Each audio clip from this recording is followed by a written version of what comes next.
Ah, yes. Iberia.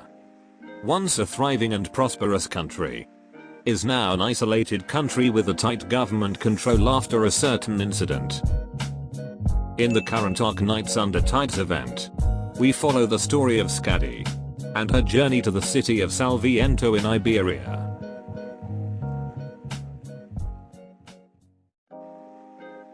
First, the story starts in Rhodes Island. Skadi just finished her field mission and was about to hand over the mission's report to another operator. But that operator realized she just write the word complete on the report. Skadi think that it's unnecessary to write more details on it. But then she changed her mind. Because if she didn't write more details, she will trouble the doctor. Rejoice, gentlemens, your waifu cares about you. But Skadi suddenly becomes serious. She heard someone singing and smells the scent of the seawater. As if it's trying to call her, she then headed toward the source of the song. It's coming from the treatment ward, where Spectre should have been. But she found no one's there.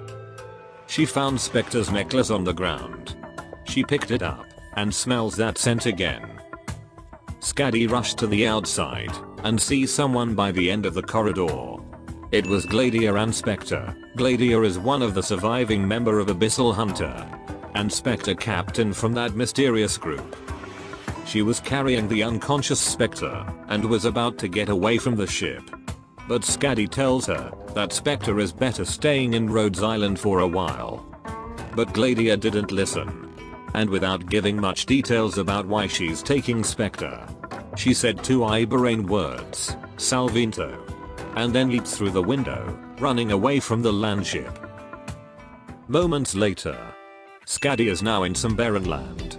She was looking for someone to help her locate Salviento. But on her way, she was ambushed by some Kazimierz bounty hunter. If you're curious, these guys are from the Granny and Night Treasure event. They were looking for Skadi for a revenge. Skadi gave them a choice to run, but they refused and charged toward her.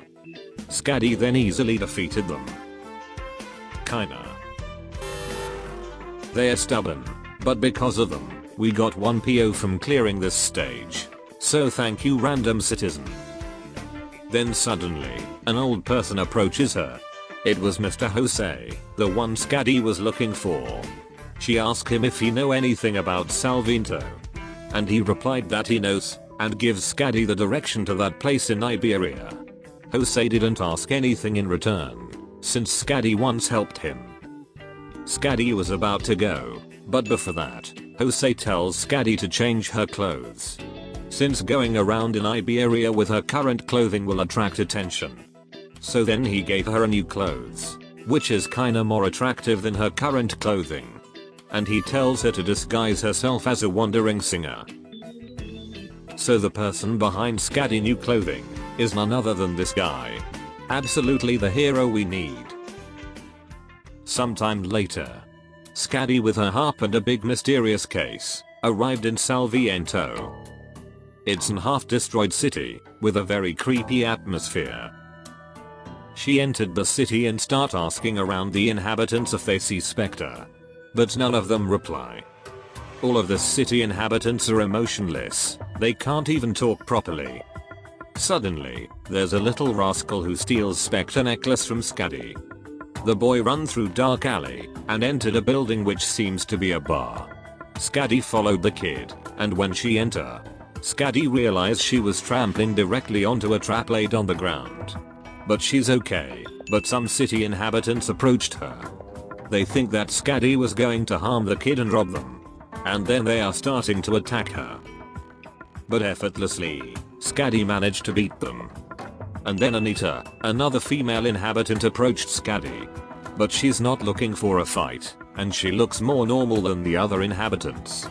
She returned the necklace, and willing to help Skadi find Spectre. Anita told Skadi they should visit Grandma Petra, because she probably knows something. Along the way, Anita tells Skadi about how she is different than the other townsfolk. She's more talkative and curious about people from the outside. They then arrived at Grandma Petra's house. An elderly person who seems to know a lot about their city. But after Anita mentioning some few things, Grandma Petra started to lose control.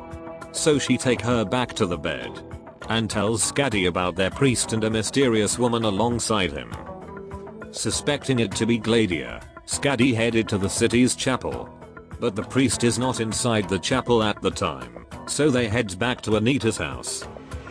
She then invited Skadi to eat.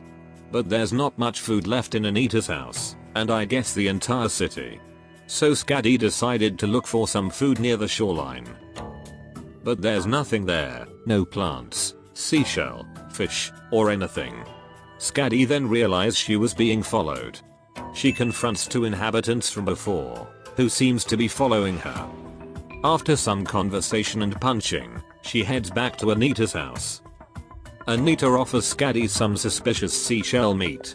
Since there's nothing to harvest or hunt, Skadi asks her where she get their food. Suddenly, most inhabitants murmuring the word 100 and gathered outside. Anita then tells Skadi how the inhabitants get their food. On every 100th flood and ebb of the tide, all grown-ups in the city gathered around a mysterious pot on the street. Inside the pot there's a lot of white shells and only one is red. The one who's taken red will enter the sea, and on the next morning, there will be food all over the shore. Yes, it is actually some kind of dark ritual led by the city priest. And it was later revealed that the reason why the townsfolk acting strange is because they are eating the food from the ocean that was already mixed with some seaborne genes. Suddenly, a female inquisitor shows up and break the pots. I guess nobody expects the Iberian Inquisition. The Inquisitor was investigating Salviento and knew about this ritual. She's trying to stop them and threatening them to gain information. Skadi stopped watching the commotion and go looking for a house to rest. She entered a half-destroyed house with Anita in tow. After some conversation and flashback about Skadi, there's someone knocking on the door. It was Irene, the Inquisitor from before. She and the other Inquisitor were watching Skadi all this time, and they thought she was the one behind all the things happened to the city. Skadi and Irene fights, but Skadi easily counter her attacks and then move away to the outside. Outside, a high-ranking Inquisitor confronts Skadi. Compared to Irene, this guy is a real deal. The two fights, and Skadi was injured and run away from them. Later, an injured Skadi and Anita were in an abandoned house. Irene managed to find them.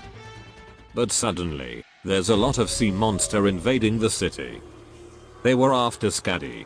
So she decided to fight the sea monsters alone on the outside. Despite being injured, Skadi managed to kill all of the sea monsters. Then Irene confronts Skadi once again, but she realized she's not the one to blame. And an injured Skadi was then brought to Anita's house. The next morning, Skadi recovered and presented some people in Anita's house with a song. And it was also the day where the food will come to the shore. All people in the city gathered at the beach, including Anita. The beach is lined with food. People gathered them and eating them there. Amongst the crowd, there's Gladiia and the priest. Skadi made it to the beach and charged towards Gladiia. But Gladiia easily overcome her. Gladiia was hinting that she's not with the priest and not the real enemy. Later, the crowd dispersed. Gladiia and the priest heads back to the chapel.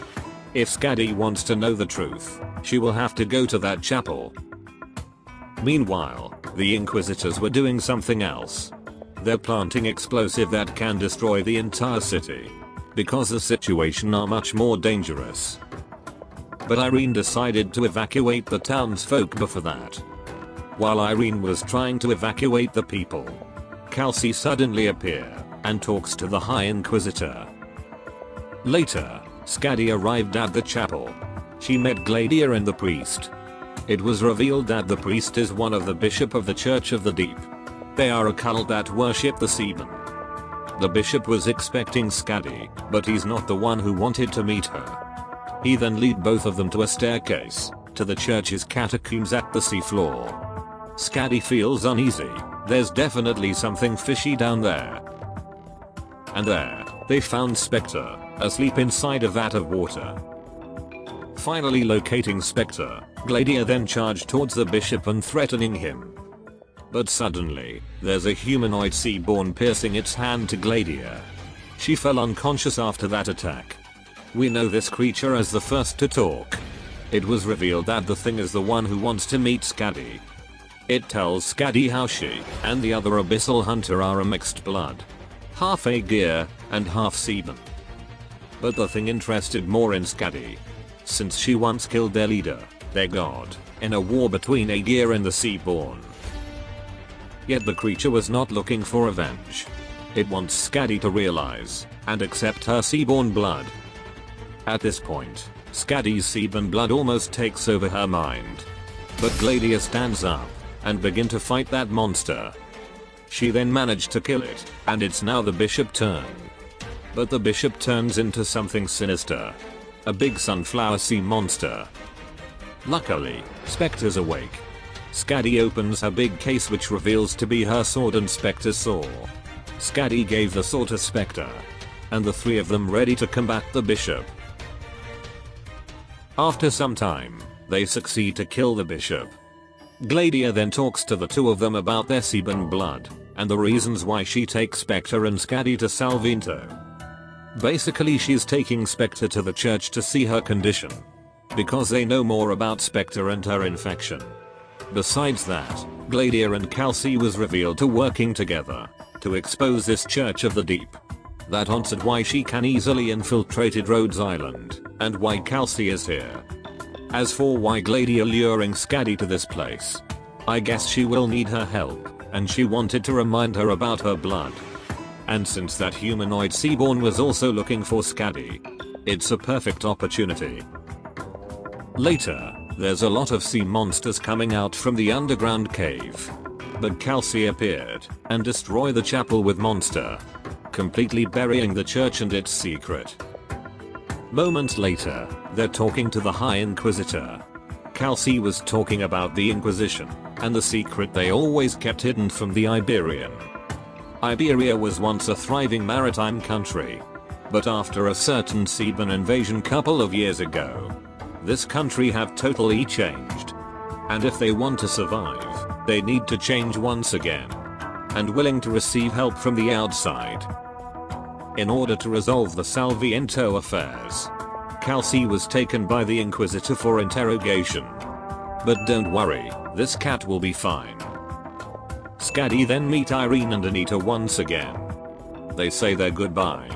And it's unknown whether the situation in Salviento will turn much better or worse. Misery, one of the Rhodes Island operator then take the hunters back to the land ship. Everyone now can relax, but not for a long time.